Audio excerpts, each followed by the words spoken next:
최신 재테크 트렌드를 다루는 하우머니 시간입니다. 최근 어려워진 기업 경기에 또 여러 회사들이 강도 높은 구조조정에 나서면서 자영업 창업 시장이 다시 꿈틀대기 시작했습니다. 예, 되살아나는 시장과 상가 투자의 가장 기본이 되는 최신 창업 트렌드부터 짚어보겠습니다.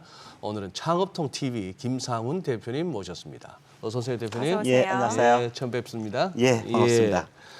자, 지금 창업 시장 동향부터 살펴봐야 될 것 같은데, 아니 지금 이게 한 3, 4년 전 그때도 이렇게 회사를 이제 퇴직한 사람들이 많아서 예. 창업이 붐을 이뤘습니다만 딱 예. 코로나가 팬데믹이 터졌지 않습니까? 맞습니다. 그러고 나서 힘든 3년. 자, 지금 이제 코로나 어느 정도 다시 잡혔다고 하는데 한번 분위기를 전반적으로 한번 짚어주시죠. 우리나라 창업 시장은 보면 아마 2014년 세월호 이후 세월호. 그다음에 지금까지 계속 좀 곤두박질 치는 경향이 없지 않고요. 네. 그중에 지금 말씀하신 대로 코로나 3년 동안 거의 뭐 갇혀 있었던 예. 상황이었죠. 그래서 지금 창업 시장은 요즘 전체적으로 본다면 잔뜩 좀 흐립니다. 이런 가장 중요한 이유 중에 하나는 창업 시장이라는 게 늘 창업을 하는 사람과 그다음에 또 폐업 후 재창업하는 수요 이런 수요가 있습니다만 신규 창업자 입장에서 본다면 요즘 고금리 영향이 아마 전체 창업 자금의 최소한 25% 정도는 이렇게 대출을 받아서 창업하는 입장에서는 상당히 창업 시장을 위축시키고 있는 상황이고요. 기존 창업자들 같은 경우도 최근에 원가 상승 요인이 커서 이런 고물가 그다음에 고임금 이런 영향으로 인해서 열심히 일해도 내 손에 가져가는 순이익률이 떨어지는 게 요즘 창업 시장의 가장 큰 문제라는 생각이 들고요. 네. 그러다 보니까 좀 창업을 준비하겠다, 공부하겠다 이러다 창업 교육 시장 열심히 다니거나 뭐 우리나라 창업 시장이 1년에 한 100만 명 창업하고 보통 코로나 전에는 한 80에서 90만 명 폐업 이랬습니다만 코로나 시기에는 한 100만 명까지 폐업을 해서 아마 이들이 다시 또 창업 시장을 녹화할 수밖에 없는 이런 좀 상당히 진퇴양난 이런 측면도 크다고 보여집니다. 네. 네, 사실 이제 기존에 창업하셨던 분들 좀 걱정스러울 수밖에 없는 게 이제 코로나가 좀 종식이 되면서 좀 괜찮아지나 좀 기대를 했는데 고물가에다가 이제 고금리 또 인건비 상승까지 겹쳐서 굉장히 어려운 상황이 이어지고 있다고 하더라고요. 맞습니다. 요즘 상권에 나가 보면 그럼에도 불구하고 여전히 오픈하는 가게들 많이 볼 수 예. 있고요. 예. 요즘 상권에서 가장 많이 보여지는 가게가 아마 커피 공화국이라고 할 수 있을 정도로 커피집 정말 많이 정말 오픈하거든요. 많습니다. 예. 우리나라 커피 브랜드만 거의 한 1,000개 정도가 됐는데요. 지금 우리나라에서 가장 선발 브랜드 같은 경우는 한 개 브랜드가 2,000개 이상 가맹점을 오픈하고 있습니다. 네. 이들 가맹점들이 얼마 정도 버나 이렇게 보면 공정위의 정보공개서 데이터를 보면 거의 뭐 지금 한 달에 한 평균 2,000에서 한 2,500 내외 2,500 정도 매출을 올리면 가져가는 게 많겠다 이럴 수 있겠습니다만 실질적으로 여기에 한 원가가 35%, 인건비 한 30%, 또 점포 임대료 이전 고정비용 투자가 거의 한 15% 제외하면 네. 한 달에 2,500을 가져가더라도 순이익률은 한 10% 내외밖에 안 되는 상황이고요. 하하. 뭐 우리나라 치킨점 같은 경우도 뭐 지금 최근에 선발 브랜드 600에서 700개 오픈한 브랜드 같은 경우도 평균 매출액 3,500, 4,000까지도 나오는데요. 순이익률은 뭐 원가 거의 45% 이상이기 때문에 남는 게 10%도 안 된다. 이런 볼멘 소리를 하는 창업자들 목소리를 들을 수 있습니다. 지금 대표님께서 어느 정도 뭐 설명을 해주신 것 같습니다만, 아니 이제 사실 그런 거 좀 유행했었죠. 저만 하더라도 뭐 좀 됐습니다만 회사 나올 때 예. 주변에서 하는 얘기가 이제 딱 좀 튀기셔야겠군요. 예. 뭐 그런 얘기들을 했단 말입니다. 지금 예. 말씀하신 대로 커피 공화국 예. 뿐만 아니라 치킨 공화국입니다. 맞습니다. 지금 이 창업을 하시면서 어떤 업종이 그럼 가장 많이 늘었나요, 그러면? 창업 최근에 시장에서. 네. 올 5월 정도에 국세청에서 네. 100대 생활업종에 대한 이런 전체 생활업종 동향 데이터가 상당히 흥미로운데요. 지금 최근에 한 2018년부터 2022년 말까지 네. 한 5년 동안 우리나라에서 창업 시장에서 가장 많이 늘어난 업종 1위가요. 핸드폰 판매점이었습니다. 아, 그래요? 예. 오. 그리고 2위가 펜션 게스트하우스 아마 예. 중장년 창업자들이 관심 갖는 테마고요. 그리고 지금 말씀하신 커피 전문점은 3위였습니다. 아, 그래요? 그리고 각종 아이템이 있는데 사실은 이 재미있는 커피 전문점 같은 경우는 그런 커피집을 오픈해서 존속 연한이 얼마 정도 되나라고 네네. 보면 존속 연한이 짧은 아이템 베스트 5에도 커피집이 2위로 등극돼 있습니다. 우리나라 폐업도 빨리 커피집을 하는 하시는 거네요. 분들은 창업을 해도 평균 존속 연한이 한 3년 1개월 정도이기 때문에 야, 그 수억 원을 들여서 오픈하는데 그러게요. 3년하고 폐업한 사람이 많다는 것은 야, 상당히 시장이 좀 아주 안정적이지 않다 이런 걸 알 수 있습니다. 그건 이러면은 진짜, 처음에 투자한 비용도 못 뽑는 건데. 진짜 예. 체감하죠. 다니다 보면 저 커피점 없어졌네 내지는 뭐가 없어졌네. 그다음 나오는 얘기는 인테리어 업체만 버네. 맞습니다. 네. 사실 뭐 그러면 특별한 기술 없이 이제 창업을 준비하려고 하시는 분들 같은 경우는 이제 프랜차이즈를 해볼까 이렇게 생각하시는 분들도 꽤 있으실 것 같은데 프랜차이즈 시장 동향은 어떤가요? 우리나라 프랜차이즈 1979년 롯데리아 소공동부터 시작된 우리나라 그게 프랜차이즈가 프랜차이즈의 지금 효시군요. 공정에 등록된 이 네. 프랜차이즈 등록 브랜드만 하더라도 무려 12,000개입니다. 우리나라 예, 토종 일본이 한 프랜차이즈. 3,000개 정도에 와. 비하면 정말 많은데요. 네. 예, 이 중에 80% 한 9,500개가 외식업이고요. 네. 그다음에 한 15%한 서비스업이 한 1,800개, 그다음에 도소매업 정도가 한 580개이기 때문에 야, 정말 프랜차이즈 브랜드가 많은 나라죠. 그래서 어떻게 보면 지금 말씀하신 우리나라 커피 관련 브랜드 앞서 말씀드린 대로 1,000개가 넘는데 이 중에 네. 1등하는 브랜드 뭐 이데아 같은 브랜드가 3,000개 정도 오픈했고요. 최근에 메가커피 2,500개, 컴포즈 커피 2,200개 정말 많이 오픈해서 야, 우리나라는 세계적인 브랜드 스타벅스 같은 경우도 종주국 미국이 한 16,000개고 중국이 57,000개인데 우리나라가 무려 3등 세계에서 2,250개가 오픈돼 있거든요.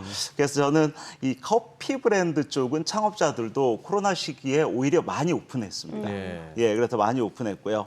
그 외 외식업 브랜드 중에서는 코로나 시대 비대면 소비에 대한 반등세로 끝나면서 주점, 고깃집 이런 브랜드 예. 정말 많이 생겼고요. 특히 주점 쪽으로는 뭐 칵테일바, 위스키바 뭐 이런 브랜드 정말 많이 생겼습니다. 판매업 쪽 같은 경우도 최근에는 좀 무인 판매점 아이템 상당히 많이 예, 생겨나고 그렇더라고요. 있고요. 뭐 네. 아이스크림부터 시작해서 뭐 과일, 문구, 뭐 이런 주판점 같은 바틀샵 이런 거 많이 생겨나고 있고요. 서비스업 쪽 같은 경우는 뷰티 아이템 여전히 네. 경기 불황에도 이 내 몸을 가꾸려는 이런 피부 관리나 왁싱샵 같은 그리고 최근에 서비스업 중에서는 실내에서 운전하는 이런 브랜드라든지 무인으로 하는 이런 테니스 연습장 이런 브랜드까지 상당히 프랜차이즈 시장은 정말 신규 브랜드가 한 달이면 200개는 오픈하고 있습니다. 하하. 예. 예. 진짜 김 대표님 잘 나오셨다.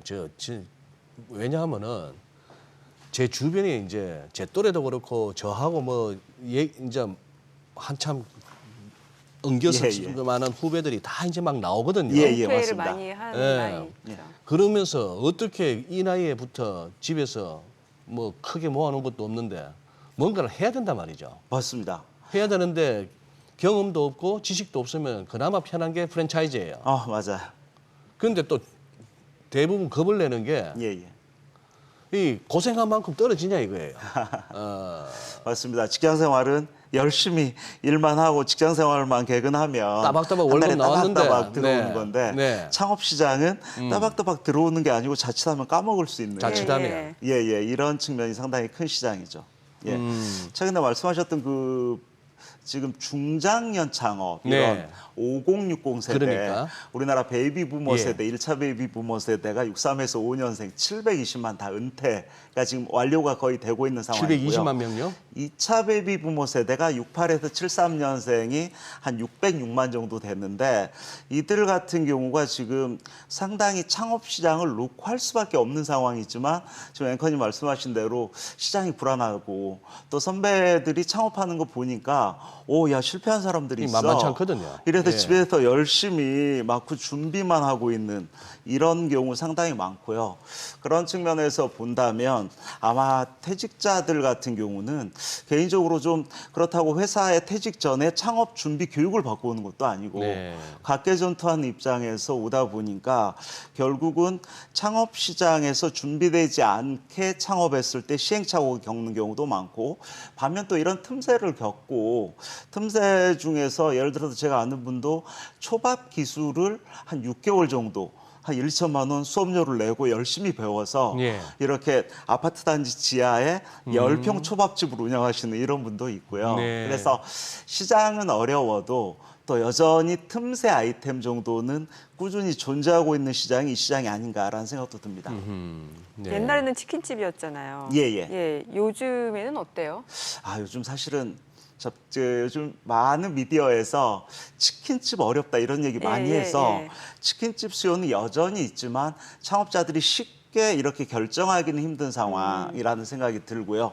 최근에 뭐 요즘 창업 아이템 쪽을 보면 여전히 뭐 IT 쪽이라든지 이런 쪽에 종사하셨던 분들은 기술 창업 이런 수요 상당히 많이 오픈하는 것 같고요. 절반 정도는 아마 치킨이나 호프, 뭐 프랜차이즈 이쪽 수요는 중장년 창업자 수요 입장에서는 아마 한 30% 정도가 이쪽 시장을 녹화하고 있지 않나라는 생각이 듭니다.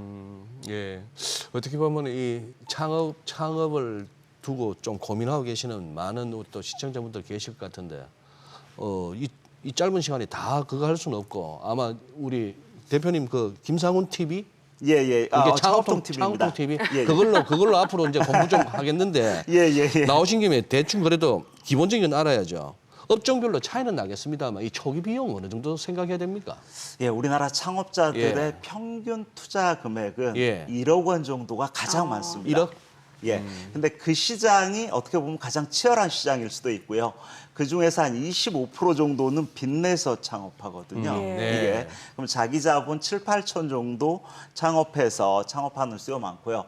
앞서 언급해드린 무인 창업 같은 경우는 한 5, 6천만 원 정도로 창업할 수 있는 무인 아이템이 상당히 많습니다. 5060 세대 같은 경우는 최근에 이런 스터디 카페 이런 거 상당히 많이 오픈했거든요. 예, 스터디 카페 같은 경우는 1층에 옛날 오픈할 독서실. 필요가 없죠. 그렇죠. 그래서 예. 1층에 오픈할 필요가 없어서 네. 2, 3층에 한 5, 60평 한다면 뭐 보증금이야 5천 이하입니다만 시설 인테리어 비용이 최소한 2억 원 넘게 들어가요. 그러니까요. 예. 그래서 이런 유 같은 경우는 뭐 2억 5천, 3억.